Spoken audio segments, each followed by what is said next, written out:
Greetings everyone, I'm Mar. Once again, this is my opinion. As you can tell from the title up there, it's another movie review, and this is another Patreon request from John. So, just a reminder, if you guys do have any requests you guys want to put in or support the channel, you can always join the Patreon. You gain access to videos early, and you'll be able to make requests like this. This, of course, is another classic film request for him. It is, of course, the early 90s, excuse me, I don't have the year written down, comedy with some drama, courtroom film, starring Joe Pesci. It, of course, is My Cousin Vinny. It's a tale of two youths. Now, it's directed by John Lenn, who also directed Clue, The Distinguished Gentleman, and Sergeant Bilko. So you can see there's like a rise in there in his career. And it was written by, excuse me if I butchered this last name, Dale Lauter.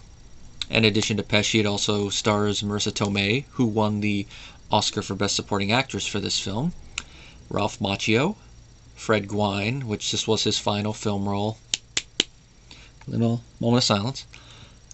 Bruce McGill, Mai Chalkin, and there's more, but those are just the main standouts in it. Now, for those of you who are unfamiliar with this film, out of all the legal films, this is considered one of the most realistic when it comes to courtroom proceedings, even though it does abridge a lot of it just for time and pacing reasons. But it is pretty accurate. Part of that comes from Jonathan Lynn, who has a law degree, insisting on it. And the main way that comes through is in Gambini's arguments later in the film, but I'll get to that in a bit. And it was actually ranked number 3 by the ABA Journal. So that should tell you it's pretty high up there. And in a personal note, one of my English teachers when I was in college actually used scenes from this film as an example of how you would correctly argue something, because, you know, when you're writing essays, everything is an argument. And it was actually the scene later on with Marissa Tomei's character up on the stand. But I'm getting a little ahead of myself. For those of you unfamiliar with the film, My Cousin Vinny is about two young men on their way from the East Coast to the West Coast to go to school. They stop at a little rural town in Alabama to purchase some food, get some gas. They leave a little bit afterwards. They notice, like, oh crap, we accidentally took a tuna can. They're pulled over and detained by law enforcement. And at first they're thinking, this is just for a tuna can? But then they find out they're suspected of murdering the proprietor of that store. And of course, they're freaking out a little bit, like, we didn't kill him. And of course, they get an attorney, but they're trying to get a hold of one, but it's like, who are we going to get? But luckily for one of them, Bill, played by Ralph Macchio, he has an attorney in the family, and that's where we get the title, My Cousin Vinny. And of course, his cousin Vinny and Vinny's fiancee Mona Lisa Vito show up. And this is where the fish out of water humor aspect of the film comes in, because those two are as Brooklyn can get, from the dress, from the manner of talk, and even their accents. And being in the rural South, they're way out of place. From the moment they drive in, you can tell that, oh, I see where this humor is going. And you add the legal aspect onto it, it's perfect. And of course, they got the old school judge, played by Fred Gwynne, in there. And from the moment that they see each other, you could tell that Vinny and Judge Holler are going to be like this. And that adds a lot to the humor. Now, over the course of the film, as Vinny comes into his own as an attorney, Holler does earn some respect for him, but you can tell there's still some of that. And a lot of that butting heads does come from the North versus South thing. It's not played up a lot, but there are scenes that play it up. Part of it is early on with the kids, where they're making a lot of the stereotypical jokes about the South, which a couple of them are like, huh, other ones it's like, ha ha ha ha ha. Yeah, we know where this is going. But it's not just one side button heads, both sides are button heads when it comes to that, and that's where a lot of the humor comes from. Ones that come to mind would be those guys at the pool hall that are always heckling Vinny and Mona Lisa as they walk by. And of course, that concludes with Vinny basically body slamming him and taking the money that he owes him. When it comes to the trial scenes, Vinny, he's very inexperienced. I mean, this is his first real case. It took him 6 times to pass the bar. And while he's good at arguing, it's all the other stuff that he has to learn. And this brings up another thing that they do mention about the legal aspect of this film, is that while Vinny is not so good at the stuff they do teach you in law school, which we see over the course of the film. I mean, even someone who's never taken full law school would know some of the basics, either from taking criminal law classes or even watching channels that attorneys run, like Legal Eagle or Leto's Law, because I do go over this stuff, you can see like, ooh, he's not really doing all this. But even without that, that's what the character of Mona Lisa is there for, because she brings it up. Like discovery, it's like, really, Vinny, you don't know about discovery? You're an attorney? Wow. No wonder it took you 6 times to pass the bar. While he's not so good at that, he is good at the stuff that they don't really teach you as well in law school, that you really have to learn by doing or just have the innate ability to do. And with Vinny, that is witness impeachment. Like, one of the best scenes from Vinny when it comes to being a trial lawyer is where he's impeaching all of the prosecution's witnesses. The witnesses that would place the defendants in their vehicle at the scene. He impeaches all of them beautifully. Just the way he pays attention to their testimony, how he gathered evidence beforehand. Of course, we know that scene with Mrs. Riley. We showed that she needs new glasses. If she can't even at 50 feet see he's holding up 2 fingers. And only Mrs. Riley. And then the other ones is, my favorite, of course, would be the guy who was making the grits. Of course, leads to a pretty good line from him. No self-respecting Southerner would ever use instant grits. Yeah, I guess there's not really many self-respecting Southerners out here then, because they sell instant grits in California. That's me waiting for the sound of Southerners yelling and throwing stuff at their screen right now. I get it. I get you. But from there, it's him bringing up how long it takes to make grits, which classes with his testimony, which is like, something's going on there. And then, of course, there's the whole thing with the sheriff lying, which they don't really fully touch on this aspect, but it is there as an undercurrent, as subtext, if you know anything about law and cases, and that is the whole good old boy network. We see it with the police, we see it a little bit with the judge, which ties into another thing, another little bit of legal wrangling that doesn't go addressed in the film, but if you know anything about law, you're like, he shouldn't have done that. And that's where the judge overrules one of Gambini's objections. Later on, when the prosecution does a surprise witness, which, contrary to popular belief and how they do it in a bunch of other legal dramas, you can't really throw a surprise witness like that. Unless it's something discovered last minute. If it's a witness you plan on calling, you do have to let the other side know that they're calling so they can prepare questions and all that. So in that scene, when Vinny is objecting to it, that is pretty accurate. And the fact that the judge overruled it, that is a legal error. Because if the two had been convicted, which, a little spoiler alert, they're not, that would have been grounds to have the conviction overturned in a retrial. Or, depending on how they wanted to look at it, and look at everything else with the case, they might have been able to dismiss it with prejudice. Now, with that, there's a couple possibilities there. The one, maybe the Euler's already starting to get respect. Haller's starting to get respect for Vinny at this point. And so he did that just to see what he could do. Or more than likely, it's probably the subtext of the good old boy network there. Because there's really no other reason for him to do it other than that. It's just one of those things that they don't address, but you spot it there, you're like, eee. And then, of course, later when Mona Lisa has to take the stand, that's probably another one of the best scenes in the movie. If you had to argue which scene is better, that or the previous one, it's going to depend on what you're looking for. Whether you're looking at an attorney that is excellent at looking through testimony and impeaching it, making the jury go, you know what, that is not good.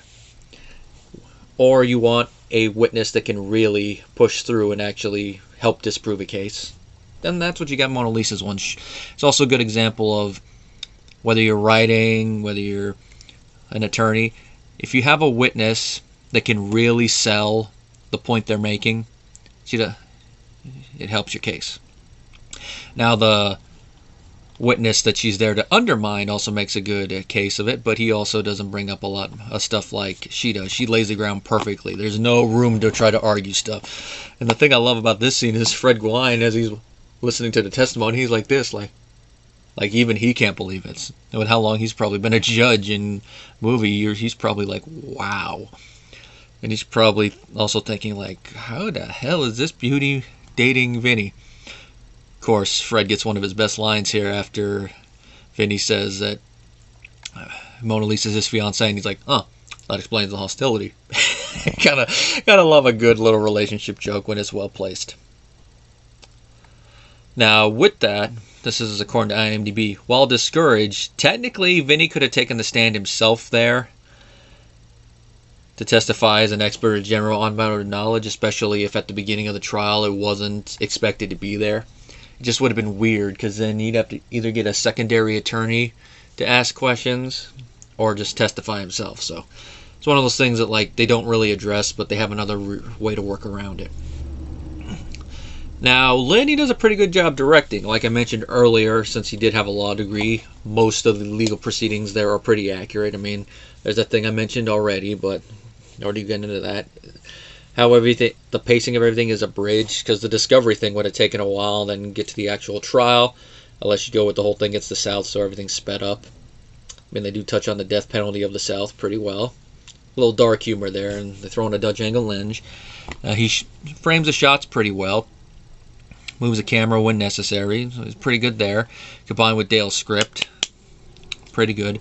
Gets pretty good performances out of the actors. Even the supporting actors maybe only have a couple lines. You really do believe them. And the actors they picked for the citizens of this town, you really do believe this is a semi-rural southern town.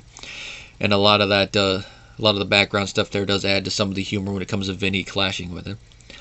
But a lot of the actors, like I said, Fred, Bruce, Maury, unless all the other ones, you really do believe that these are characters that live in a southern town, and the situations they're in involving the trial does add to it. And then, of course, the dialogue also really does make it feel like it's a southern town, and you got technically four people counting the defendants coming from up north, and it's clashing a little bit, which of course leads to this scene I referenced earlier, the two yutes. Apparently that was not originally in the script, and that was inspired by the conversations between Jonathan Lynn and Joe Pesci, because Lynn was originally from Britain, and it sounds like he was having a hard time understanding Pesci's accent at times. Which, have you ever spoken to somebody from the New York, New Jersey area, or even up into New England, and you're not used to talking to someone with those accents? At times it can become difficult to understand them. Like, my ex is from that area, and her mother has a stereotypical Jersey accent, so there will be a few times it's like, huh? But I was able to understand her for the most part.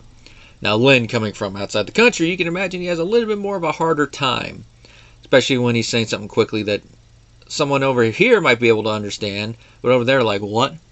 What was that word you said? What is a ute? And, of course, leads to a nice little moment where he is still being proper in his way of speaking, but he's technically giving a middle finger to the judge, where he changes out the word youth for the word defendants.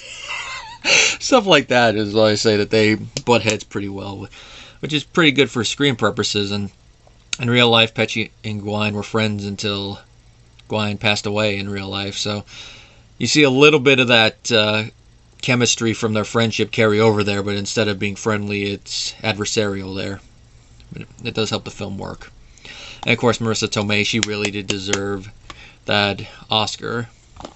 So far, it's the only one she's won, if I remember right. It's the only Oscar that the film was nominated for, which is like, I'm surprised it didn't get Best Original Screenplay, but you know how it is with comedies. Comedies rarely ever get Oscar nods, and if they do, it's usually a nod, so this is a rare win. Well, the recent ones, I can see why they don't get nods, unless they have some technical thing or makeup thing, but it's one of those things. Horror and comedy, they usually are the ones that get the shaft when it comes to the Academy, unless they're very, very, very, very, very, very, very, very highbrow. This one's not quite that highbrow, but it's close. Now, there was a lot of other trivia, but I just put a couple little things here. The only thing I haven't mentioned so far is that Christopher Lloyd was at one point considered for the judge. I wonder if it was his role as a evil toon judge in Who Framed Roger Rabbit that put him in consideration, or they just liked him. That would have been a completely different type of performance, and it would have been interesting to see that compare and contrast with Joe Pesci. But with how well Fred plays this judge, it's hard to imagine anyone else in the role. It would have been interesting to see, but I just love Fred in it, especially since it was his final film and it's a perfect role to go out on for him. It's one of those ones like, yeah, nah. Now, when it comes to special features, the DVD and the Blu-ray, they have the TV spots, and they also have an audio commentary by the director, which I haven't listened to yet. but I do look forward to listening to it next time I watch the film. Now, from IMDb, there were some scenes that were filmed but cut, but they're not on here. I don't know if the scenes they just don't want to be shown, a la Shawshank Redemption, or they just can't find them. Now, as you can see, that's not the original poster art, but you know how a lot of these DVDs go. They'll just use some random one. Sometimes it don't make sense. This one at least makes sense with Pesci in front of the height measurement, because he is jailed for contempt of court a couple times. I do like the other artwork a lot better, though, but it's still a decent redo one. As you can kind of guess from how I've been talking about this film, My Cousin Vinny does get the Mar stamp of approval. If you're not the biggest fan of comedies or courtroom dramas, you might not enjoy it as much. But I think Pesci's performance and all the background characters will get you through it. And like I said, it is very realistic with the legal proceedings, but with how it's portrayed and the fact that it's shown through the lens of a comedy does help one go through it and not be like... And of course, if you're already a fan of legal proceedings, whether you watch Law and Order or just like legal movies, you definitely will enjoy it. And the fact that it's a comedy will probably be a helpful change of pace. And at, I think it's a little under 2 hours. Like, that's actually 2 hours exactly, 120 minutes. It's about the average length of a movie. I mean, it doesn't really drag. I mean, there's a couple scenes that drag a little bit, but that does kind of help the pacing, where you get quick, a little long, quick, a little long. But for the most part, the film goes by like that, so you're not going to be feeling too much. It was a pretty fun film to revisit, and I do plan on revisiting it several times soon. Next time, like I said, with the commentary. So, John, I want to thank you for requesting this one, because this was a very entertaining revisit, and I look forward to what your next request will be. And until next time, guys.